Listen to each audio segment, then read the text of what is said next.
TLDR. Uncle Richard expected to inherit my grandmother's construction empire when she died. Turns out Grandma left it all to me with conditions that forced him to work under me for 18 months or lose everything. The revenge was so sweet, I'm still savoring it 3 years later. Holy shit, Reddit. I've been lurking for years, but never posted anything this personal. This story happened about 3 years ago, and I'm finally ready to share the full saga. Buckle up because this is long, but I promise the payoff is worth every word. Background and cast of characters. Me, Jessica, 28F, civil engineering degree, contractor's license, certified badass, according to my grandma. Eleanor, my grandmother, died at 93, absolute legend who built a construction empire from nothing, raised me after my parents died, basically Wonder Woman in work boots. Richard, my uncle, 58M, Eleanor's business partner, walking embodiment of mediocre white man confidence, thinks tradition means whatever benefits me most. The setup. Let me paint you a picture of my family dynamics, because they're important for understanding just how satisfying this revenge gets. My parents died in a horrific car crash on I-84 when I was 17, senior year of high school. Instead of going to live with Richard, who had a massive house with a whole guest wing, my grandmother Eleanor took me in. She was already 76, and could have been enjoying retirement, but she chose to raise a traumatized teenager while running Hayes Construction, a company she'd built from a 6-person residential outfit into a 200-plus employee commercial construction powerhouse worth $12 million. Eleanor was everything Richard wasn't. Where he was condescending, she was encouraging. Where he talked about what women should do, she showed me what women could do. She taught me to read blueprints at 8, let me sit in board meetings as a kid, and spent every Saturday morning of my childhood showing me construction sites and explaining why certain materials and techniques mattered. Richard, on the other hand, spent 15 years positioning himself as the heir apparent while treating me like an adorable mascot playing dress-up in the construction world. Every family dinner included comments about my phase and suggestions about more realistic career paths. When I chose civil engineering for college, he actually laughed and said, "That's a man's field, sweetie. Why don't you consider something more suitable?" Suitable. That fucking word haunted every interaction we had. But here's what Richard never understood. Eleanor wasn't just humoring my interest in construction. She was grooming me to take over. All those Saturday morning site visits, learning experiences. Those board meetings, leadership training. The summer jobs I'd been working since 16, apprenticeship for the real thing. By the time I graduated college, I wasn't just Eleanor's granddaughter who liked building things. I was a licensed contractor with hands-on experience in project management, a civil engineering degree, and intimate knowledge of how Hayes Construction operated from top to bottom. Richard saw none of this because he was too busy networking at golf courses and taking credit for other people's work. The declining years. But not really. Eleanor started slowing down around age 90, but her mind stayed sharp as a tack. Richard began making subtle power moves, his name appearing on business cards alongside hers, his photo joining hers in the corporate lobby, his assistant fielding calls from major clients like the transition was already happening. What Richard didn't know was that Eleanor was using her declining years to prepare for this exact scenario.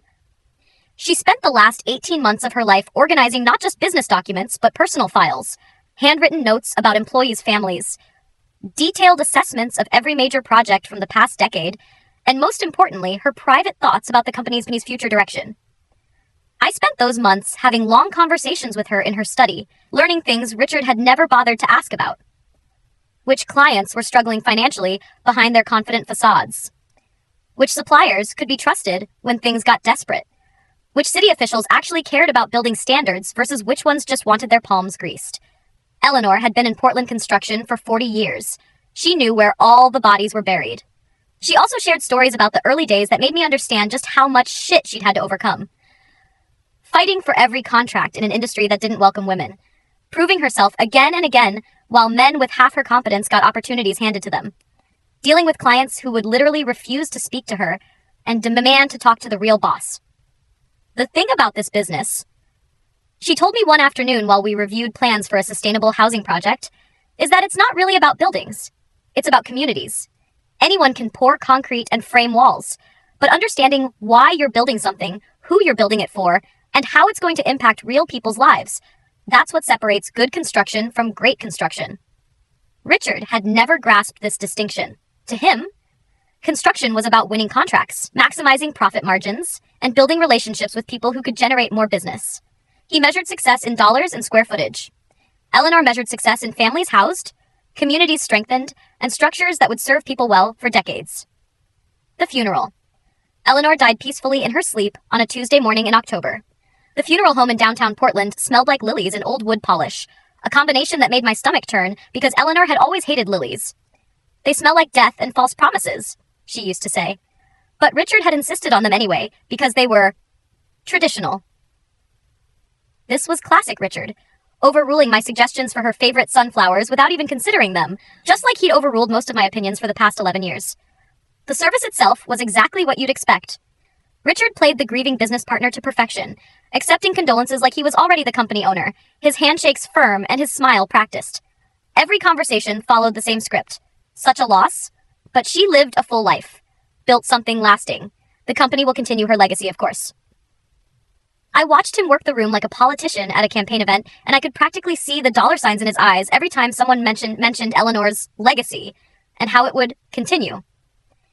He'd already started making subtle references to maintaining continuity and honoring Eleanor's vision, making it clear to everyone that he considered himself the obvious successor. What made it worse was how people responded. Eleanor's friends, her business associates, even some of our employees. They all nodded along with Richard's implicit claim to leadership. Not because they thought he was the best choice, but because he was the obvious choice. The man. The longtime business partner. The natural successor. I spent most of the service thinking about how much Eleanor would have hated the whole performance. After everyone left, we went back to Eleanor's house. The sprawling craftsman on Hawthorne that she'd bought in 1989 with profits from her first major commercial contract. This was the house where I'd lived for 6 years after my parents died, where Eleanor had converted the third bedroom into a study space for me, helped me with calculus homework, and listened patiently while I complained about feeling different from classmates who had normal families with living parents. The living room filled with the usual post-funeral crowd, contractors sharing stories about Eleanor's legendary attention to detail, city officials praising her commitment to safety standards, employees tearfully recounting how she'd helped them through personal crises, with everything from emergency loans to flexible schedules when their kids were sick. But I found myself gravitating toward Eleanor's study, that sun-drenched room lined with architectural drawings spanning 40 years of projects, family photos tracing our history from my grandparents' wedding to my college graduation, and shelves full of construction manuals that Eleanor had annotated in her precise handwriting. This room had been my refuge during those difficult teenage years. While other kids dealt with typical adolescent drama, I was processing the sudden, violent loss of my parents while navigating the complex dynamics of living with my grandmother and dealing with Richard's constant subtle undermining of my interests and abilities. The confrontation. Richard found me there about an hour after the last guests left. His funeral mask finally dropped to reveal the calculating expression I knew so well. The transformation was always jarring. How quickly he could shift from the public persona of the respected business leader to the private reality of the ambitious opportunist. "We need to talk," he said, closing the door behind him with deliberate care, "about the transition." I was holding a framed photo of Eleanor and me at my college graduation, both of us beaming while wearing Hayes Construction hard hats that she'd insisted we put on for the picture. "What transition?" "The company, Jessica. Hayes Construction." He moved to Eleanor's desk, his fingers already tracing the edge of her leather desk pad like he was testing its weight, its legitimacy as his future workspace. "I know you've been involved peripherally over the years, but running a business like this requires real experience. The kind that comes from decades of client relationships, vendor negotiations, major project oversight, understanding the political landscape." Peripherally. The word hit like a physical slap. I'd been working construction summers since I was 16, had earned my contractor's license at 22, and had been managing critical project logistics for Hayes Construction for the past 2 years.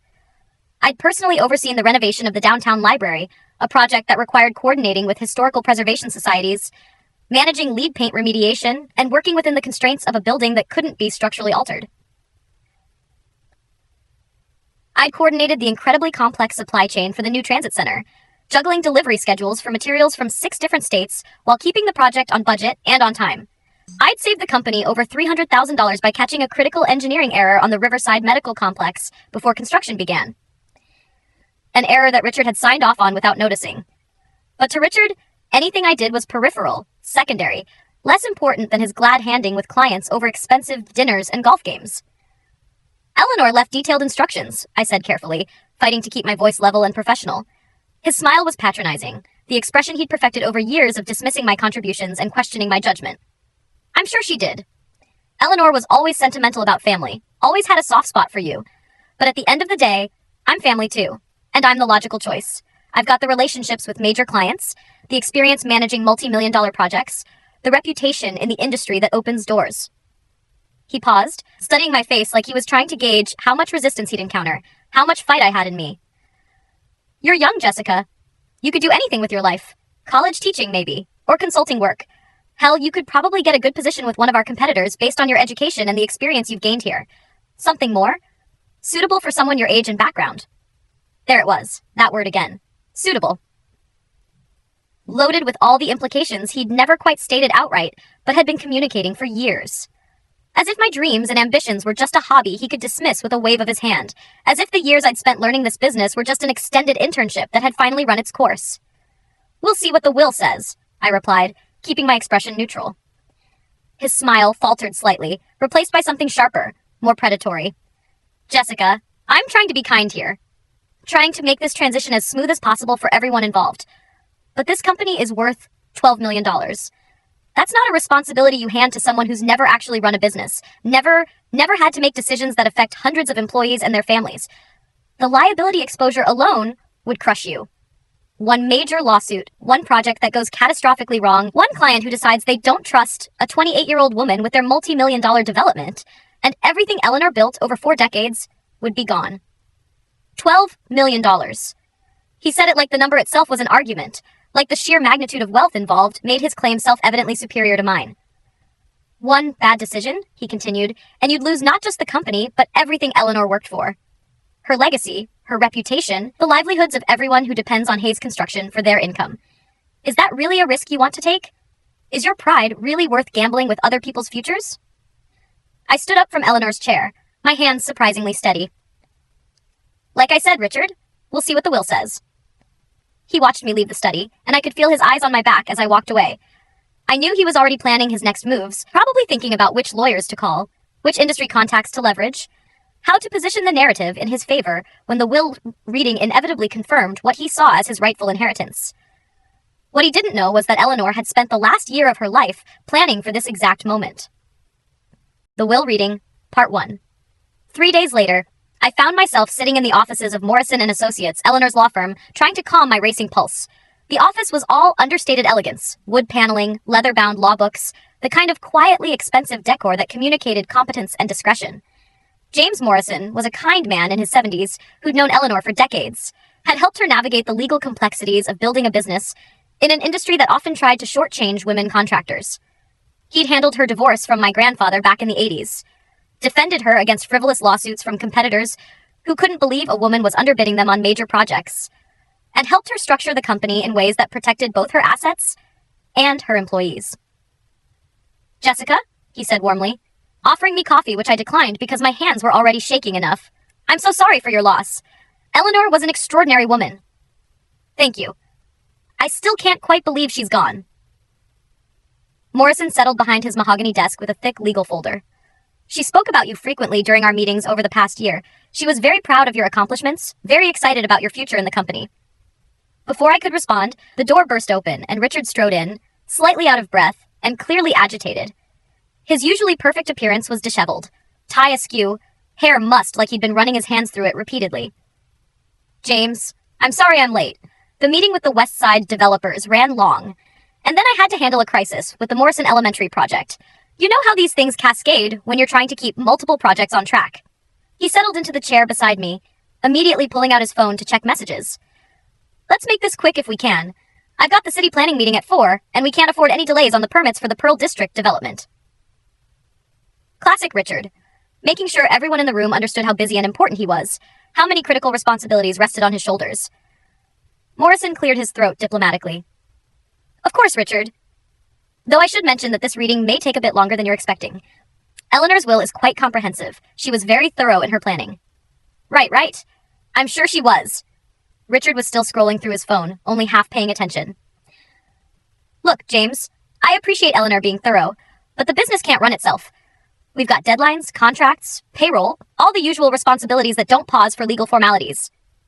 I wanted to point out that Eleanor had been managing all those same responsibilities just fine until 3 days ago, but I kept my mouth shut.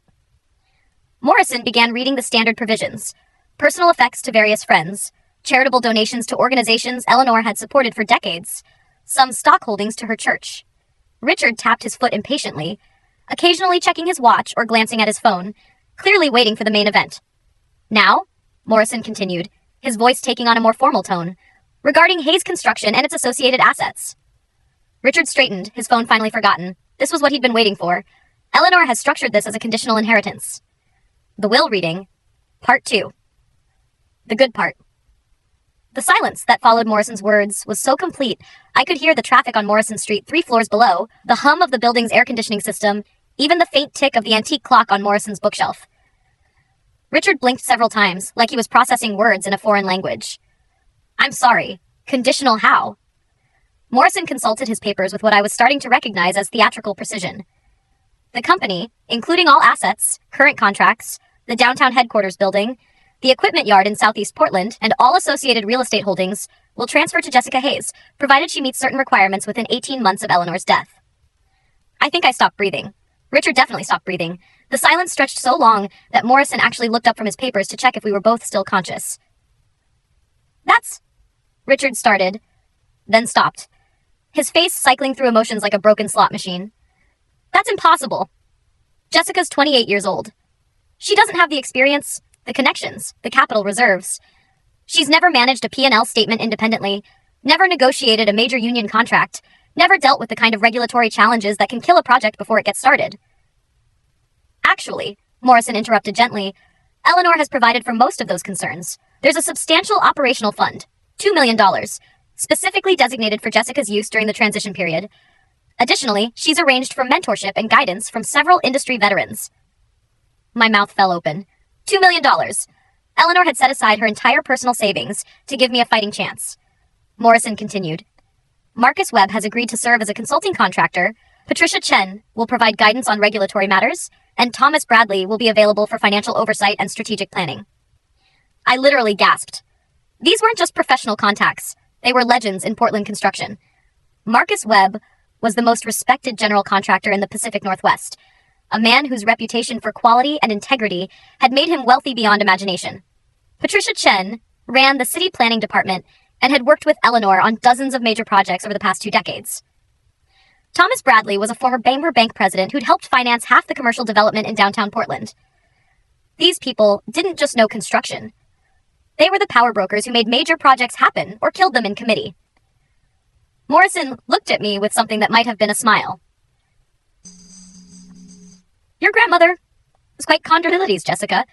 She spent considerable time during our planning sessions detailing your contributions to various projects, your understanding of both technical and business aspects, your natural rapport with workers and clients alike. I felt like I was floating, like this conversation was happening to someone else. What exactly are the requirements? You must successfully complete 3 major commercial projects within the 18-month timeframe, maintaining Eleanor's standards for quality and community impact. The projects must be profitable, showing at least a 15% margin after all costs, and must receive positive approval ratings from both city planning and community stakeholders. Morrison flipped to another page, his expression growing more serious. Additionally, you must do so while maintaining a civil working relationship with Richard, who will serve as a consulting partner with full access to company resources, but no authority to override your decisions or represent the company without your explicit approval. Richard's face had gone completely white, then flushed red, then back to white again. Consulting partner? What the hell does that mean?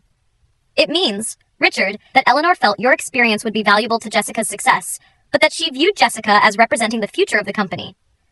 Morrison's tone remained diplomatic, but there was unmistakable steel underneath his words. Your role would be advisory, sharing knowledge, providing guidance when requested, helping to maintain relationships with existing clients and contractors. This is insane, Richard muttered, standing abruptly and beginning to pace the small office. Eleanor was 93 years old, clearly not thinking straight toward the end. No judge would uphold this. It's obviously the result of diminished mental capacity or undue influence from someone who had too much access during her final months. He shot a pointed look at me, the implication clear. Morrison's expression didn't change, but his voice grew noticeably colder. Eleanor was completely lucid when we drafted this will, 18 months ago, Richard. She underwent a comprehensive mental competency evaluation specifically to prevent that kind of challenge. She also spent considerable time anticipating various reactions and objections.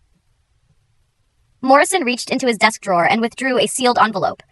In fact, she asked me to share this if anyone questioned her mental state.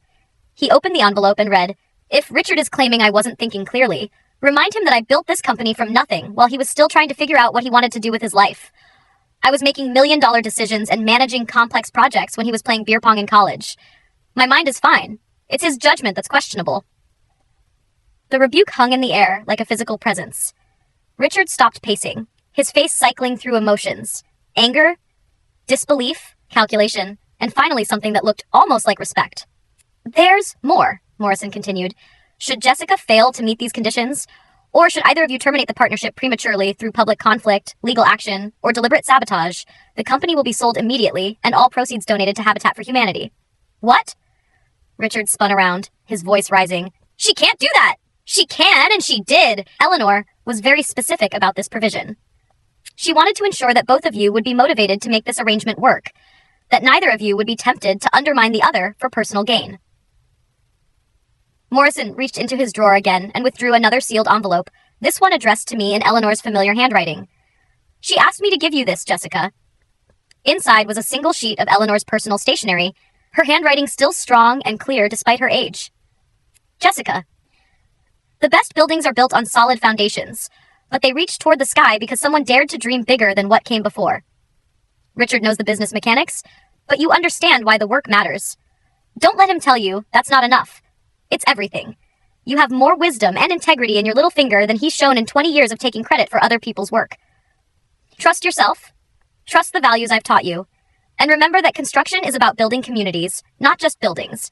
The money and success will follow if you keep your priorities straight. Also, don't let Richard intimidate you with his bluster. He needs this to work as much as you do. And deep down, he knows you're more capable than he's ever given you credit for. Make me proud, sweetheart. Love, Grandma E."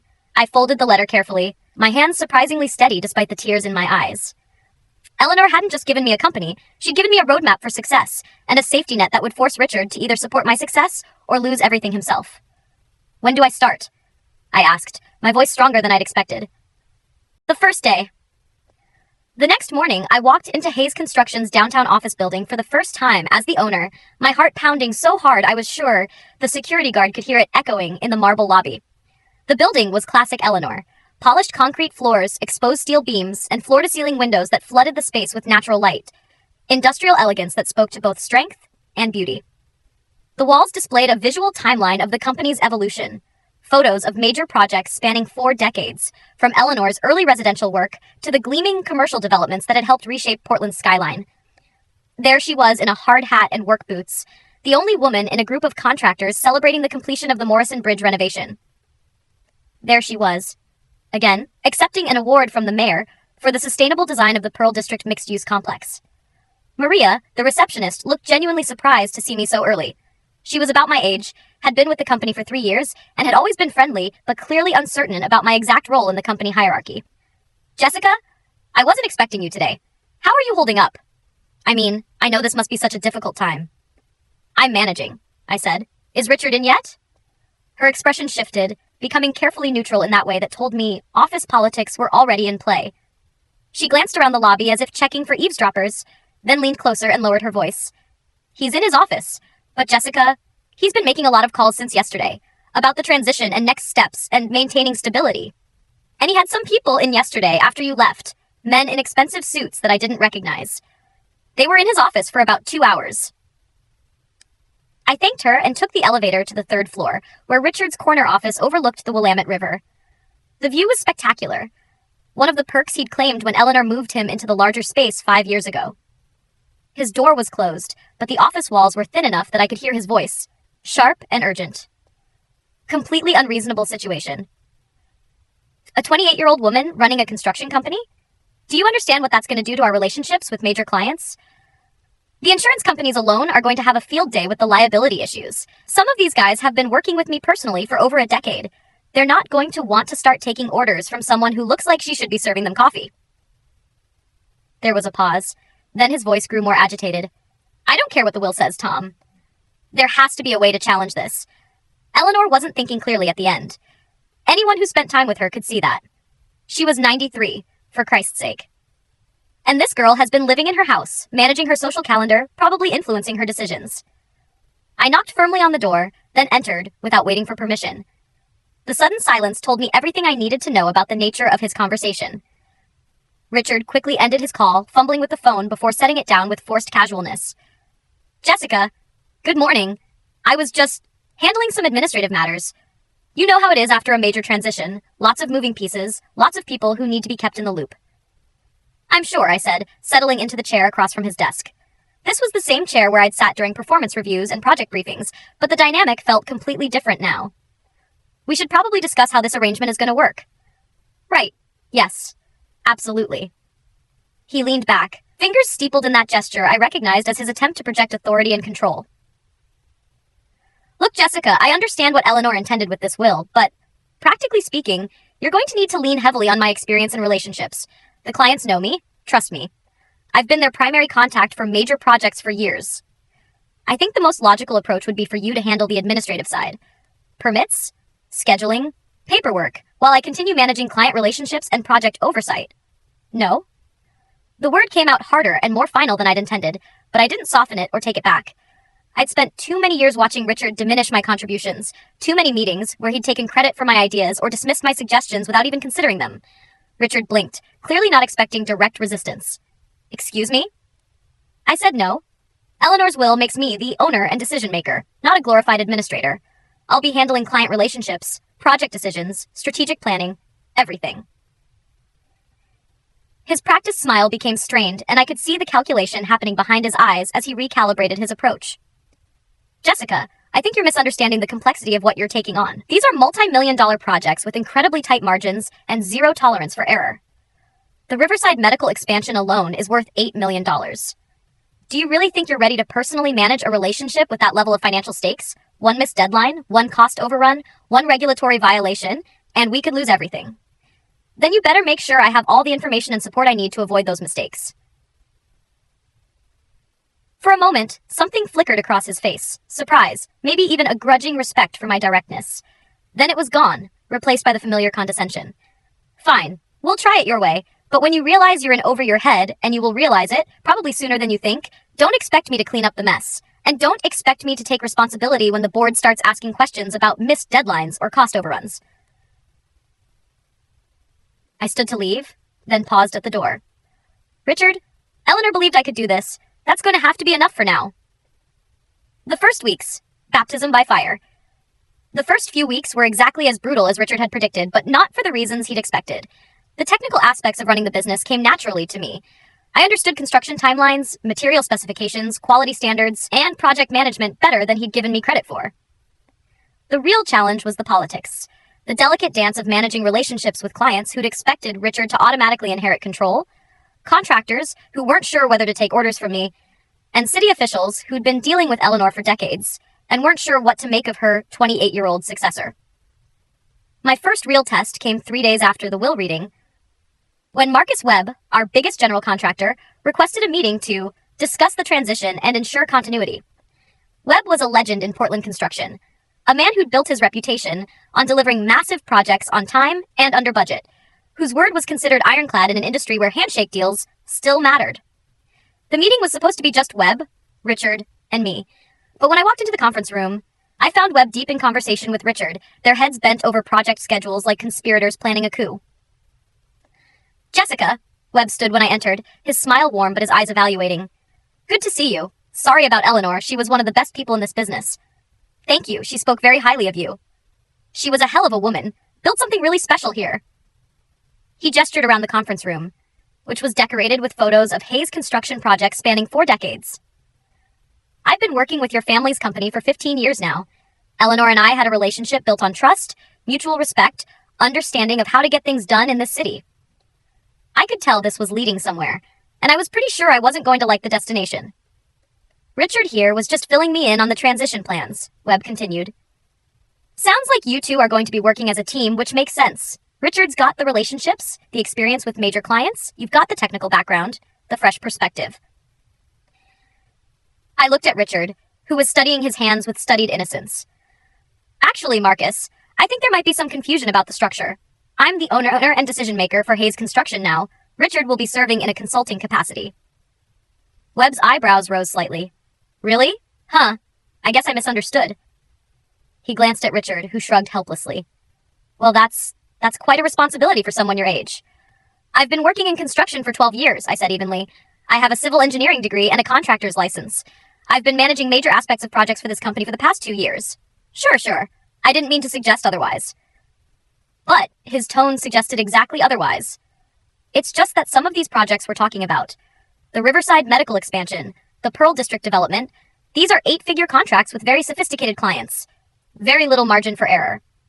I could feel the test happening, the subtle challenge to see if I'd fold under pressure or defer to Richard's supposed expertise. I'm familiar with both projects, I said. In fact, I was the one who caught the structural engineering error on the Riverside foundation design last month. The one that would have cost us $300,000 to fix after concrete was poured. Webb looked surprised. You caught that? I heard about that save, Richard. You didn't mention Jessica was involved. Richard's face flushed slightly. It was a team effort. Everyone contributed. Right, Webb said, but he was looking at me with new interest. Well, Jessica, why don't you walk me through your vision for these projects? Help me understand how you see things moving forward. For the next hour, I detailed my understanding of every aspect of our current project portfolio. Timelines, material specifications, potential challenges, contingency plans. I explained the soil engineering reports for the Riverside Foundation, the complex zoning requirements for the Pearl District development, the environmental regulations we'd need to navigate for the waterfront renovation. By the end of the meeting, Webb's attitude had shifted noticeably. I have to admit, Jessica, you know your stuff. Eleanor clearly taught you well. She did, but I also learned a lot from working with contractors like you. Well, I look forward to continuing that relationship, though I have to ask, are you sure you're ready for this level of responsibility? It's not just about knowing the technical details. It's about making decisions under pressure, managing multiple crises simultaneously, dealing with clients who can be difficult. I thought about Eleanor's letter, about her reminder that Richard needed this to work as much as I did. I'm sure I'll make mistakes, but I'm also sure I'll learn from them, and I'll have good people like you and Richard to help me avoid the worst ones. Webb smiled for the first time since I'd challenged his assumptions. Fair enough. Let's see what you can do. After he left, Richard and I sat in uncomfortable silence for several minutes. You threw me under the bus, he said finally. I corrected a misimpression. You were presenting yourself as the decision-maker when you're not. Jesus, Jessica. This isn't a game. These relationships matter. Webb's been working with this company for 15 years. He's not going to want to start taking orders from someone he sees as a kid. Then I guess I'll have to prove I'm not just a kid. Richard studied my face, looking for cracks in my confidence. You really think you can do this?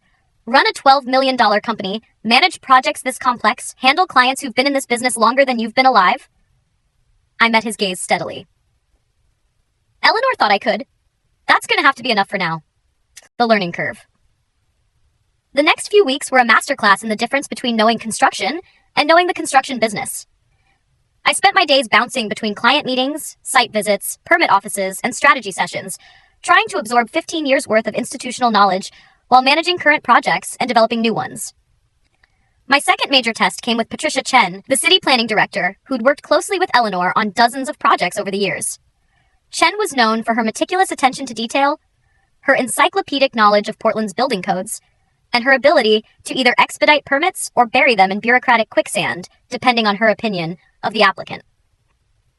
Our first meeting was ostensibly about the Pearl District development permits, but I knew it was really about whether Chen would accept me as Eleanor's successor, or if she'd make my life hell until I proved myself worthy. The meeting was scheduled for 2 p.m. at City Hall, in one of those sterile conference rooms with fluorescent lighting and motivational posters about building Portland's future together. Chen arrived exactly on time, carrying a thick folder of documents and wearing the expression of someone who had serious doubts about what she was about to encounter. Jessica, she said, her handshake firm but brief. I was sorry to hear about Eleanor. She was one of the good ones in this business. Thank you. She always spoke highly of your work together. We had a good relationship built over many years. She understood that good planning isn't about cutting corners or finding loopholes. It's about building things that serve the community for decades. Chen settled into her chair and opened her folder. Which brings me to this Pearl District project. Eleanor and I had several discussions about the scope and community impact. I want to make sure we're all on the same page about the city's expectations. What followed was essentially an oral exam disguised as a planning meeting. Chen peppered me with questions about zoning requirements, environmental impact assessments, traffic flow studies, affordable housing quotas, and historic preservation guidelines. Each answer led to follow-up questions that tested not just my knowledge, but my understanding of how all these elements interconnected. Richard sat quietly through most of it, occasionally nodding or offering brief clarifications when Chen asked about previous projects, but clearly letting me take the lead. I couldn't tell if this was strategic support or if he was waiting for me to crash and burn. The affordable housing component is particularly important, Chen said, consulting her notes. The City Council has been very clear about their expectations for mixed-use developments in the Pearl District. We're not just looking for the minimum required percentage. We want genuine community integration. I understand, I said. Our current proposal includes 30% affordable units, well above the 15% minimum, but I'd like to go further than that. Chen looked up from her papers, clearly surprised. Oh? I've been researching similar developments in other cities, and I think we can structure the affordable component in a way that benefits both the community and the project's long-term viability. Instead of clustering all the affordable units in one section, which often creates economic segregation, we could distribute them throughout the building and offer a range of unit sizes to accommodate different family structures. I pulled out the plans I'd been working on with our architectural team. We're also proposing to include shared community spaces, a rooftop garden, common areas that can be used for neighborhood meetings, ground floor retail space that's specifically reserved for local businesses rather than national chains. Chen studied the plans, her expression shifting from skeptical to interested. This is more comprehensive than what Eleanor and I discussed. Where did these ideas come from? Eleanor left detailed notes about her vision for community-centered development. But I also spent time talking to residents in the area, understanding what they actually need and want from new construction. You talked to residents? 3 community meetings over the past month. I wanted to understand the neighborhood dynamics before finalizing our approach. Richard shot me a surprised look. I hadn't mentioned the community meetings to him, partly because I knew he'd consider them unnecessary, partly because I wanted to develop my own understanding of the project without his influence. Chen was quiet for several minutes, reviewing the plans and my notes from the community meetings. Finally, she looked up with what might have been the beginning of a smile. This is good work, Jessica. Very thorough. Eleanor would be proud. Thank you. I know I have a lot to learn, but I'm committed to maintaining the standards she set. Learning is fine. We all had to start somewhere. What matters is that you're approaching this thoughtfully, with respect for the community impact. Chen gathered her papers. I think we can move forward with the permit process. But Jessica? Yes? Don't let anyone tell you that caring about community impact makes you naive or unprofitable. Eleanor proved that doing right by people and running a successful business aren't mutually exclusive. Stick to that principle. After Chen left, Richard and I walked back to the parking garage in silence. Finally, he spoke. Community meetings? When did you find time for community meetings? Evenings, weekends. When you care about something, you make time. Eleanor didn't mention community meetings in her project notes. Eleanor's notes were a starting point, not a limitation. Richard stopped walking and looked at me with an expression I couldn't quite read. You know, I never thought to ask residents what they wanted. In 15 years of working on these projects, it never occurred to me to actually talk to the people who'd be living with the results. Maybe that's something you could start doing. Maybe it is. Project 1. The Breakthrough. Our first major project under my leadership was the mixed-use development in the Pearl District that Chen and I had discussed. Richard had initially opposed taking on the project, arguing that mixed-use developments were unnecessarily complex and risky for a company in transition. Residential and commercial construction have completely different regulatory requirements, he'd argued during our first planning meeting. Different contractors, different inspection schedules, different insurance considerations. It's a recipe for disaster, especially with an inexperienced project manager. But I'd seen Eleanor's extensive notes on sustainable construction, and her belief that construction companies had a responsibility to address Portland's housing crisis. I knew we could incorporate innovative design elements and green building techniques that would set us apart from competitors while creating genuine value for the community. The project would combine 120 residential units with 15,000 square feet of ground floor retail space, all built to LEED Gold standards. The affordable housing component would include 36 units reserved for families earning less than 60% of the area median income, with rent stabilization guarantees for 20 years. But the real innovation was in the community integration. Instead of the typical approach of separating affordable and market rate units, we designed the building so that affordable units were distributed throughout all floors and included the same amenities and finishes as market rate units. The ground floor retail space would be offered first to existing local businesses being displaced by other development projects, with favorable lease terms to help them establish new locations. The community meetings I'd held during the planning phase had revealed several key concerns. Fear of gentrification pushing out long-term residents, worry about increased traffic and parking pressure, desire for retail options that serve neighborhood needs rather than just attracting tourists. Our response was comprehensive. We partnered with a local nonprofit to provide down payment assistance for qualified first-time homebuyers. We included bicycle storage and car-sharing spaces to reduce parking demand.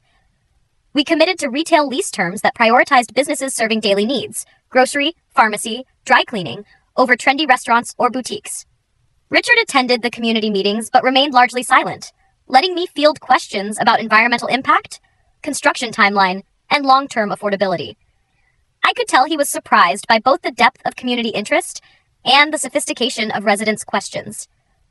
"These people really know their stuff," he said after one particularly intense meeting where residents grilled us about soil contamination remediation and stormwater management. I expected generic complaints about noise and traffic. "They've been dealing with development pressure for years," I explained. "They've learned to ask the right questions." Eleanor never mentioned that community engagement could be this substantive. Maybe she was waiting for you to figure it out yourself. The construction phase was where my technical knowledge really paid off. Having spent summers working actual job sites, I understood not just the theory of construction management, but the practical realities of coordinating multiple trades, managing material deliveries, and maintaining quality control. 3 months into construction, I caught a potentially catastrophic error during a routine site inspection. The mechanical contractor had installed the HVAC system according to outdated plans that didn't account for changes in the building's internal layout. If we'd continued with that installation, the system would have been completely inadequate for the building's actual ventilation needs, creating both comfort problems and potential code violations. Richard's first instinct was to blame the contractor and demand they fix the problem at their own expense. While that might have been legally defensible, it would have meant at least a 6-week delay while the contractor redesigned and reinstalled the entire system. Instead, I worked with our engineering team to develop a modified approach that incorporated the existing installation while adding supplementary systems to meet code requirements. The solution cost us an extra $45,000, but it kept us on schedule and maintained our relationship with a contractor we'd need for future projects. "That was expensive problem solving," Richard said when I explained the decision. "Cheaper than missing our delivery deadline and losing credibility with our first major client. Eleanor would have handled it the same way." "I hope so." When the building earned LEED Gold certification and came in 2 weeks ahead of schedule, even the local media took notice. The Oregonian ran a feature story. "Hayes Construction continues family legacy of innovation," with a photo of me standing in front of the completed building wearing one of Eleanor's old hard hats that I'd found in her office closet. The article quoted Patricia Chen praising our comprehensive approach to community development, and Marcus Webb acknowledging our exceptional attention to both quality and timeline management. Several other contractors mentioned being impressed by the project's integration of sustainability, affordability, and community engagement. Richard didn't congratulate me directly, but I noticed he'd framed the newspaper article and hung it in the company lobby alongside photos of Eleanor's major projects. He also stopped making comments about my inexperience during client meetings, though I noticed he'd begun taking credit for the project's community engagement approach when talking to industry contacts. The turning point. By month 12, we'd completed 2 of the 3 required projects, and I was starting to feel like I might actually pull this off. Hayes Construction's reputation was stronger than ever. We'd landed 5 new major contracts, and several clients had specifically requested me as project manager for future work. The confidence I'd been faking during those early meetings was becoming real, built on a foundation of successful projects and growing expertise. I'd learned to read the subtle dynamics of client meetings, to anticipate regulatory challenges before they became crises, and to manage the complex web of relationships that made major construction projects possible. But I'd also learned that success in construction wasn't just about technical competence or project management skills. It was about understanding that every building you put up would impact real people's lives for decades, and taking that responsibility seriously. The third project was our biggest challenge yet, a new community center for East Portland, funded by a combination of city funds, federal grants, and private donations from local businesses. The budget was tight, $4.2 million. The timeline was aggressive, 8 months, and the community had very strong opinions about what they wanted the center to include. This wasn't just about meeting building codes and staying on schedule. It was about creating something that would genuinely serve the neighborhood's needs for decades to come, in a part of the city that had been historically underserved by public investment. The first community meeting drew over 200 people to the cramped multi-purpose room at the local elementary school. I'd prepared extensively, reviewing demographic data, meeting with neighborhood leaders, studying successful community centers in other parts of the city, but nothing had quite prepared me for the intensity of the discussion or the complexity of balancing competing interests and limited resources. Families with young children wanted quality childcare facilities and after-school programs. Teenagers lobbied for a real gymnasium with basketball courts and space for youth activities. Seniors requested accessible meeting rooms and programs designed for older adults. Local artists pushed for studio space and galleries to showcase community talent. Small business owners wanted conference facilities they could use for networking events and professional development. Everyone had legitimate needs. Everyone had compelling arguments, and everyone understood that the budget couldn't accommodate everything they wanted. Richard attended that first meeting but made it clear through his body language that he considered community input sessions a waste of time. He sat in the back row checking his phone and occasionally rolling his eyes when residents got emotional about their requests. When one older woman tearfully explained how isolated she felt since her husband died and how much a senior center would mean to her social connections and mental health, Richard actually sighed audibly and muttered something about keeping things realistic. I found myself genuinely moved by the stories people shared. This wasn't just about square footage and construction materials. It was about creating a space where real people could build connections, pursue goals, and strengthen their community. That realization shaped every decision I made throughout the planning process. The Community Center Project. Over the following weeks, I held additional neighborhood meetings, not just the required public hearings, but informal sessions where people could share more detailed input about their needs and priorities. I asked specific questions. What time of day would seniors most likely use the center? What kinds of equipment did local youth programs really need? How could we design spaces that could serve multiple purposes throughout the day? I partnered with social service organizations to understand what programs were most needed in the area. I researched successful community centers in other cities to identify design features that maximized utility within budget constraints. I worked with architects who specialized in flexible, multi-use spaces. When the community expressed concerns about ongoing operational costs, I developed partnerships with Portland Parks and Recreation and local nonprofits to create a sustainable management structure. When artists worried that studio space would be expensive to maintain, I found a partnership with a regional arts organization that would provide programming and help cover utilities in exchange for guaranteed access. Richard's attitude toward the project remained skeptical throughout the planning phase. "You're overcomplicating this," he told me during one of our weekly progress meetings. "It's a community center, not a cathedral. Build the basic structure, meet the minimum code requirements, and let them figure out how to use it. All this extra consultation is just eating into our profit margin and creating unrealistic expectations." But I remembered Eleanor's voice from that afternoon in her study. Construction is about building communities, not just buildings. I was determined to prove that doing right by the community and running a profitable business weren't mutually exclusive goals. The construction phase lasted 8 months and tested every skill I developed over the past year. We faced all the usual challenges. Weather delays during Portland's unusually wet winter, permit complications when the city updated accessibility requirements mid-project, a subcontractor who tried to cut corners on electrical work and had to be replaced. But we also encountered some unique obstacles. The site had originally been a gas station, which meant extensive soil remediation before we could even begin foundation work. That process took 6 weeks longer than anticipated and required constant coordination with state environmental regulators.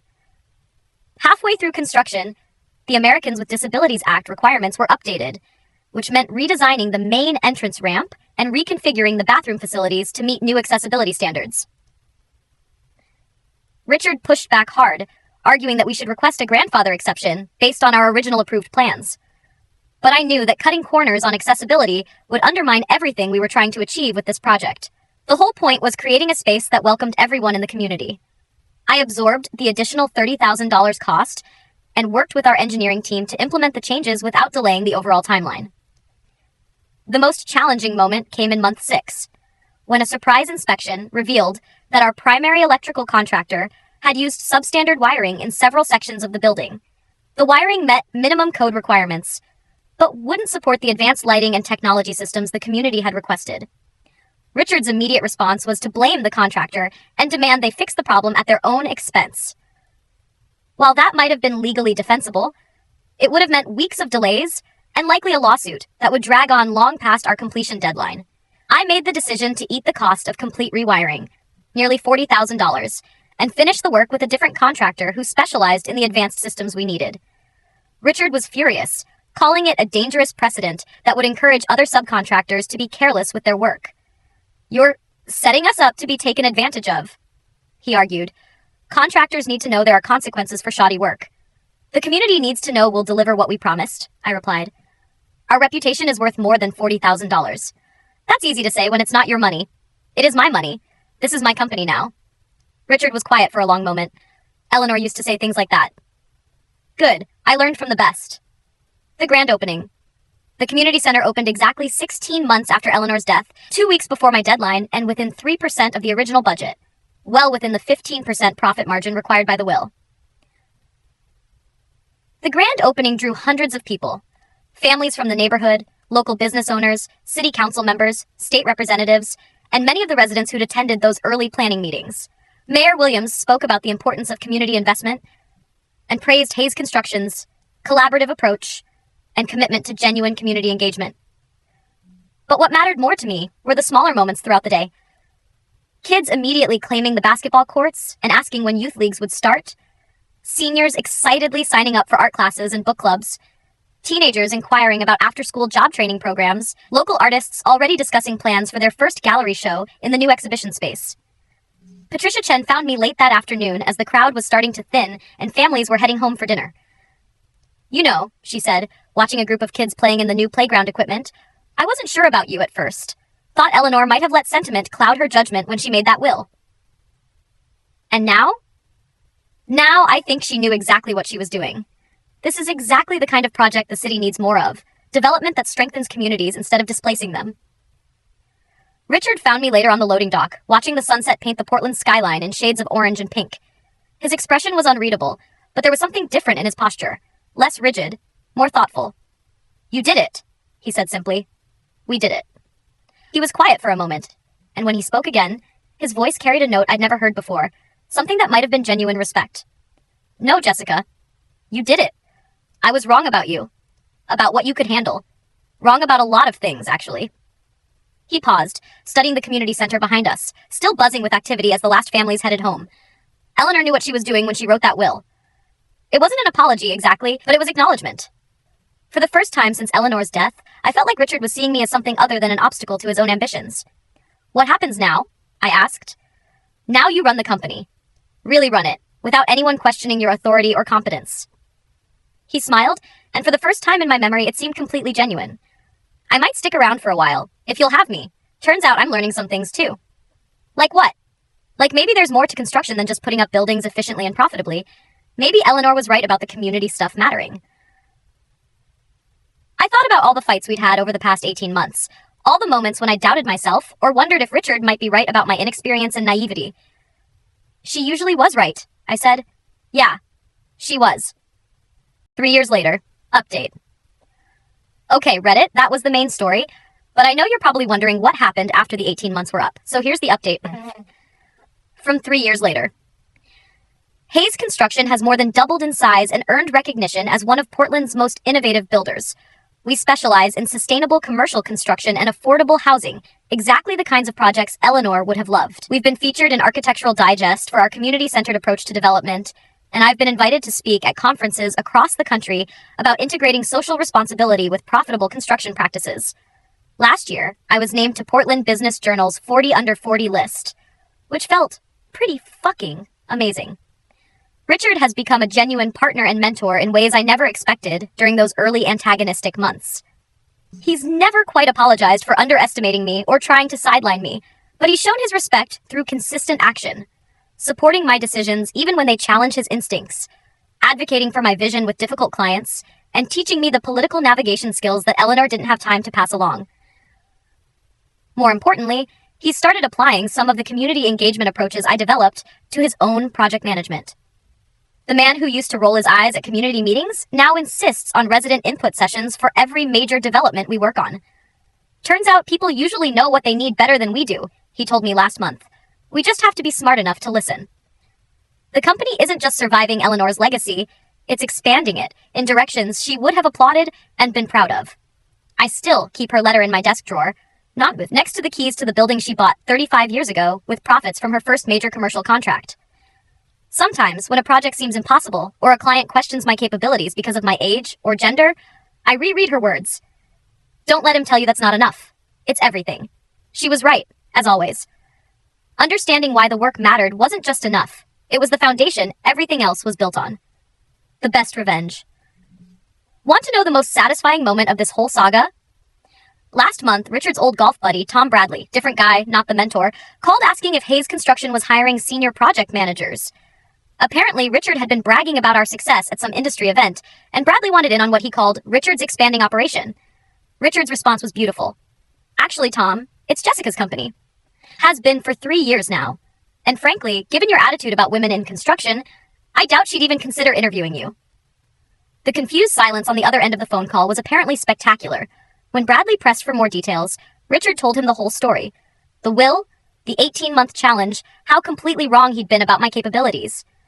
But she's just a kid, Bradley apparently sputtered.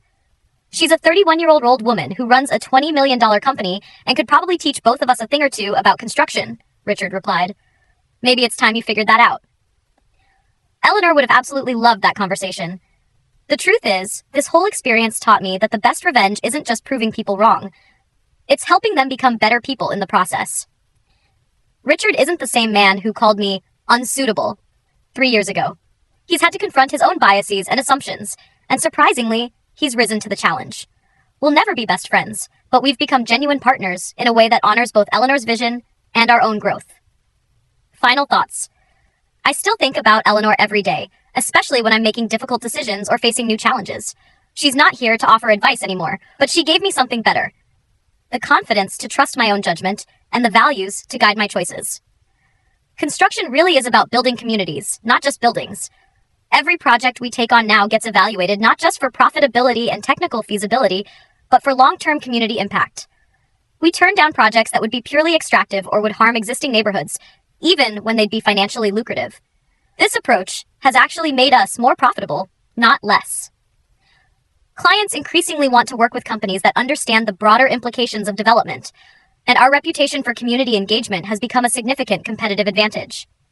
More importantly, I go to sleep every night knowing that the work we're doing matters, that we're using Eleanor's company to make Portland a better place for everyone, not just people who can afford market-rate housing.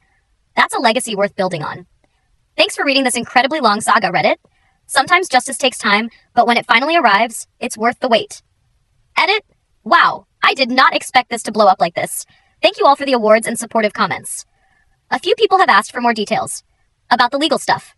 Yes, Eleanor's will was completely bulletproof. She spent over a year working with multiple lawyers to make sure every provision would hold up to challenge. The mental competency evaluation was comprehensive.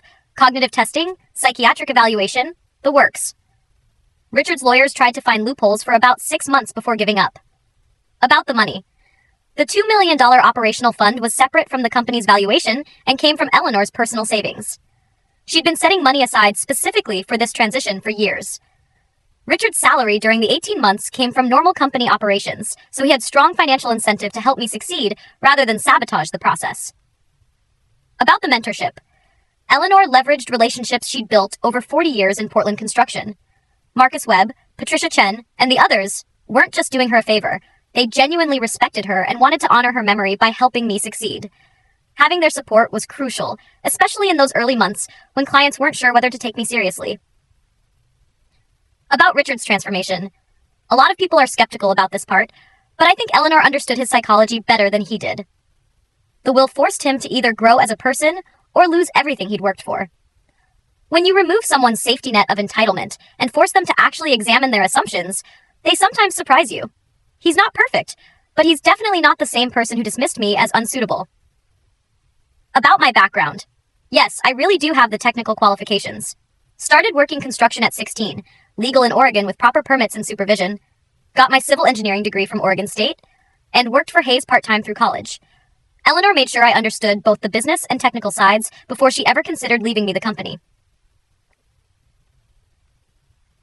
Idiot 2. Some folks are asking about the specific projects and whether they really worked out as well as I'm describing.